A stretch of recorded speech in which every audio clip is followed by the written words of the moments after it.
शिक्षक की बहाली नहीं हो, जिसके चलते कई लोगों ने कई तरह का हाईकोर्ट में अपील किया, अड़चन लाया। माननीय मुख्यमंत्री जी बैठे, हम लोग बैठे, वहां पे तय हुआ कि अगर इस कानून में हम लोग संशोधन नहीं करते हैं तो ये जो है शिक्षकों की बहाली नहीं होगी। मुख्यमंत्री ने कहा कि गांव छोड़ गांव के साथ साथ टोला में भी सड़क बन जानी चाहिए। क्यों कहा कि टोला में सड़क बन जाना चाहिए? टोला में स्कूल क्यों नहीं बन जाना चाहिए? जब से माननीय मुख्यमंत्री जी हैं बिहार के मुखिया, तब से एक भी गांव में कोई प्राइमरी स्कूल नहीं बन रहा है। पासवान के बहुत बड़े नेता हैं एनडीए की तरफ, जो कि चिराग पासवान हैं। अगर नेता हैं तो मैं तो उनको यही कहूँगा कि अपने पिता की तरह लड़ना सीखना चाहिए।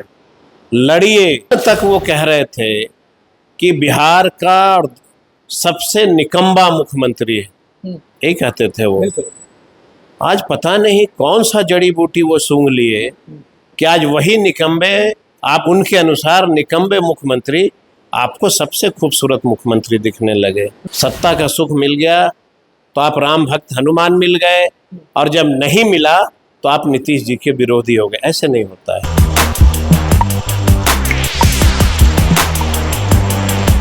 नमस्कार, मैं हूं अनुकुल तिवारी और आप वॉइस हब देख रहे हैं। देखिए, आप सब भी जान रहे हैं कि हम चुनाव में हर एक जगह घूमे और हर एक जगह का जो नजरिया था, जो नज़ारा था, वो हम आपको दिखाए। लेकिन एक चीज़ हमें दिखा कि जितने भी पिछड़े वर्ग से आते हैं वो लोग अभी भी वैसे ही हैं। न खाने को खाना है, न रहने को घर है। हमारे साथ विधायक कुमार सुरजीत मौजूद हैं। बताइए कि भाजपा के लोग इस पे बात नहीं करते हैं। आप लगातार चुनाव में भी उतरे थे, लोगों से मिलते थे, जुलते थे। अब तक विकास क्यों नहीं हुआ? पिछड़े वर्ग से जो आते हैं, अति पिछड़े वर्ग से जो आते हैं, उनका विकास रुक गया कि रोक दिया गया? देखिए अनुकूल जी, आपको भी अनुभव हुआ होगा, आप भी नौजवान हैं, आप भी बिहार के कई जिलों में इलेक्शन के कैंपेनिंग में शामिल थे और आपने भी कई गांवों को देखा। एक ऐसा कोई भाजपा गठबंधन के एक ऐसा कोई लीडर नहीं है जो आज गरीबी की बात करे, उनके खाने की बात करे, उनकी रोजगार की बात करे। 75 साल बाद भी आज भी गांव में दलितों की वही हालात है। और मुझे बहुत कहते हुए दुख होता है कि सरकार में बैठे एक नेता कभी ये नहीं कहते हैं कि आओ चले गांव की ओर। मुझे लगता है कि सबको गांव के अंदर जाकर के देखना चाहिए कि सबके मकान हैं कि नहीं, दलितों का एजुकेशन का क्या मामला है, आखिर दलित का बेटा जो है पढ़ लिख क्यों नहीं पा रहा है। आपके हिसाब से क्यों नहीं पढ़ पाते? दलित के जो बच्चे होते हैं, क्या उनके पास पैसों की कमी होती है? क्या उनके पास नॉलेज की कमी होती है? मैं तो तेजस्वी जी को बिहार के तमाम दलितों के तरफ से बहुत बधाई देता हूँ, जिन्होंने बहुत कम उम्र में ये फैसला लिया कि हम बिहार के पहले एजुकेशन को ठीक करेंगे जी। और सबसे पहले बिहार में सर्वप्रथम जो है शिक्षकों की बहाली की शुरुआत हुई जी। और आप लोगों को नहीं मालूम है, ये शिक्षक की बहाली नहीं हो, जिसके चलते कई लोगों ने कई तरह का हाईकोर्ट में अपील किया, अड़चन लाया। माननीय मुख्यमंत्री जी बैठे, हम लोग बैठे, वहां पे तय हुआ कि अगर इस कानून में हम लोग संशोधन नहीं करते हैं तो ये जो है शिक्षकों की बहाली नहीं होगी। तुरंत जो है मुख्यमंत्री ने फैसला लिया कि अगर हम नियम में संशोधन करते हैं तो 10 जो है अपील में लोग गए हैं, ये क्वाइस हो जाएगा, शिक्षकों की बहाली होगी।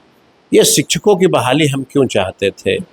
इसीलिए चाहते थे कि गांव में दलित का बेटा, पिछड़ा का बेटा वेल एजुकेशन प्राप्त कर ले, वेल एजुकेटेड हो जाए।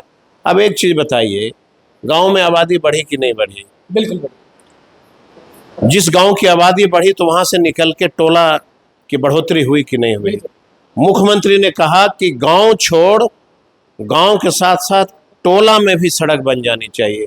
क्यों कहा कि टोला में सड़क बन जाना चाहिए? टोला में स्कूल क्यों नहीं बन जाना चाहिए? विगत 20 वर्षों से, जब से माननीय मुख्यमंत्री जी हैं बिहार के मुखिया, तब से एक भी गांव में कोई प्राइमरी स्कूल नहीं बन रहा है। जो 20 साल पहले गांव में स्कूल बना, उसी 2 कमरे में आज भी दलित पिछड़ों के बेटे। तो क्यों कहते हैं कि विकास पुरुष हैं हमारे मुख्यमंत्री? सुन लीजिए, गांव में 20 साल पहले जो प्राइमरी स्कूल बना था उसी में आज भी पढ़ रहे हैं। जब गांव में टोला बढ़ गया तो फिर प्राइमरी स्कूल को क्यों नहीं बढ़ाया जा रहा है? तो ये जो शिक्षक बहाली की नीति लाई गई, इसलिए लाई गई थी कि गांव के बच्चों को पढ़ना चाहिए। पढ़ाने के लिए अच्छे शिक्षक की आवश्यकता है, और जो युवा बेरोजगार हैं, अच्छे से पढ़े लिखे हैं, अच्छा वो पढ़ा सकते हैं, उनकी बहाली हुई। दलित नेता उधर भी हैं, लोग कहते हैं जीतन राम मांझी हैं, चिराग पासवान हैं। बहुत मुझे तकलीफ होती है कि सत्ता के सुख में आज जितने देश के और बिहार के नेता हैं सिर्फ सत्ता का सुख चाहते हैं। वो दलित के क्या हालात है, अब चिराग जी जो हैं दलित में सिर्फ पासवान के नेता कहलाते हैं। हमको जरा वो बता दें कि उनके राजनीतिक जीवन में बिहार में पासवान जाति की कितनी विकास हुई।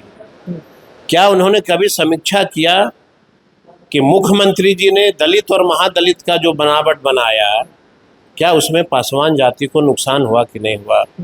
टोला सेवक विकास मित्र की बहाली हुई, उसमें पासवान जातियों को क्यों नहीं जगह दी गई? इसकी चिंता वो करते हैं। तो आप नहीं कहेंगे, आपके लोग नहीं कहेंगे कि पासवान के बहुत बड़े नेता हैं एनडीए की तरफ, जो कि चिराग पासवान हैं? अगर नेता हैं हाँ। तो मैं तो उनको यही कहूँगा कि अपने पिता की तरह लड़ना सीखना चाहिए।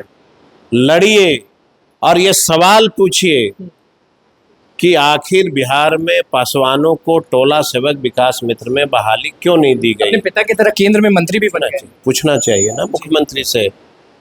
अगर उनमें इतनी हिम्मत है तो वो बिहार में आकर के और मुख्यमंत्री से ये सवाल करें कि आखिर बिहार के पासवानों को टोला सेवक विकास मित्र में बहाली से किसने रोका था? एक प्रश्न ये पूछना चाहिए उनसे। कल तक वो कह रहे थे कि बिहार का सबसे निकम्बा मुख्यमंत्री है, यही कहते थे वो। आज पता नहीं कौन सा जड़ी बूटी वो सूंघ लिए कि आज वही निकम्बे, आप उनके अनुसार निकम्बे मुख्यमंत्री आपको सबसे खूबसूरत मुख्यमंत्री दिखने लगे। देखिए, सत्ता तो आता जाता रहेगा, ये 5 साल की नौकरी है। सत्ता आएगा जाएगा, ठीक है, हर व्यक्ति को मौका मिलेगा, कोई मंत्री बनेगा, कोई संतरी बनेगा, लेकिन नेता वही है जो एक स्टैंड पे खड़ा रहे। सत्ता का सुख मिल गया तो आप राम भक्त हनुमान मिल गए, और जब नहीं मिला तो आप नीतीश जी के विरोधी हो गए। ऐसे नहीं होता है। अच्छा, चिराग पासवान 5 सीट जीत गए हैं, उसके बाद अपने पिता की तरह, जो उनके पिताजी केंद्र में मंत्री थे, वही चीज इनको मिला है। तो आपको क्या लग रहा है, कितने लोग रामविलास पासवान जी का कोई जोड़ा नहीं हो सकता है ना? बेटा है तो जोड़ा तो रामविलास जी, कोई ऐसा दलित का बेटा नहीं था जिसको उनको अगर नहीं मानता था तो भी उसको आदर सम्मान देते थे। पिता से कुछ तो सीखे हो। अब वो तो वही बता सकते हैं। हमने तो लालू यादव ऐसे पिता से सीखा है जी।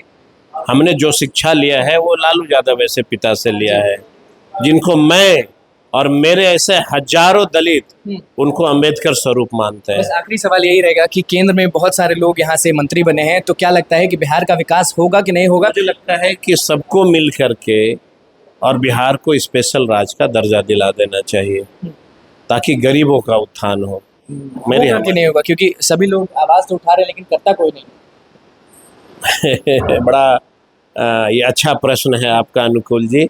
होगा कि नहीं होगा, कहते तो सब हैं। मैं आज भविष्यवाणी कर देता हूँ कि बिहार से जितने मंत्री बने हैं 5 वर्षों में एक बार भी इन लोगों ने अगर ये मामला रख दिया स्पेशल राज्य का दर्जा के लिए, विशेष राज्य का दर्जा के लिए, तो आप जो कहोगे मैं मानने को तैयार हूँ। चलिए, बस आखिरी सवाल है कि उपचुनाव है और 2025 में भी चुनाव है, क्या लग रहा है तेजस्वी यादव का जो जादू है युवाओं में वो होगा? देखिए, मैं आपको बता देता हूँ कि कभी भी राजनीतिक जीवन में संघर्ष से डरना नहीं चाहिए किसी को। ये संघर्ष का जीवन है, और जो दलित पिछड़ों का बेटा है जी, अगर वो संघर्ष में उतरेगा तो कई तरह के प्रहार होंगे, ये मुझे मालूम है। कई तरह के प्रहार होंगे उसके ऊपर, और जो उससे घबराएगा वो गरीबों की बात नहीं कर पाएगा। इसलिए मैं सैल्यूट करता हूं तेजस्वी जी को कि इतने प्रहार के बाद भी उनके जुबान से दलितों और पिछड़ों की विकास की बात निकलती है। मैं तो कहता हूँ कि उनके ऐसा जो हर माँ जो है तेजस्वी यादव जैसा ही बेटा पैदा करे।